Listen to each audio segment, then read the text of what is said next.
Children and educators filled Indiana State Capitol building. They came to Indianapolis to celebrate change. And if change is hard, I've learned that change in education is hardest. The state of Indiana has passed several bills that will change the education system in the state. We would pass the most comprehensive set of education reform legislation in the United States. And I would very simply say mission accomplished. The bills limit collective bargaining, develop standards for teacher quality, expands charter schools, and creates education vouchers. This bill really says demography is a destiny. Where you live and how much you earn doesn't determine your child's future. So with the stroke of a pen, Governor Mitch Daniels signed the two bills into law. It's not about the adults, it's not about the, quote, system, it's about the children. It's about recognizing that all children are precious and all children are different.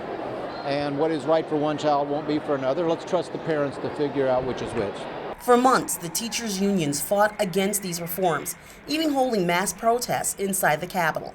I said in the State of the State that those who advocate change in education must be prepared to be misrepresented and misunderstood. And that happened. That happened all spring.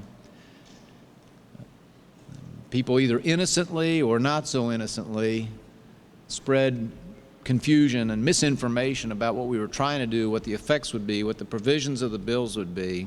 Dr. Tony Bennett, Indiana's Superintendent of Public Instruction, said it was a battle for months trying to get these reforms passed. We had to fight really on all fronts, on the collective bargaining front, on the teacher quality front, on the charter front, on the voucher front, and we had to fight aggressively, respectfully, but with the message that every one of these bills enhances the lives of a future leader of this state. Even after Democrats fled the state in an effort to stop expanding school choice and the spending reforms, Dr. Bennett said it was because of the children they could not compromise. One of the things that we were asked repeatedly over the last 4 to 5 months is, which would you give up and which is the most important?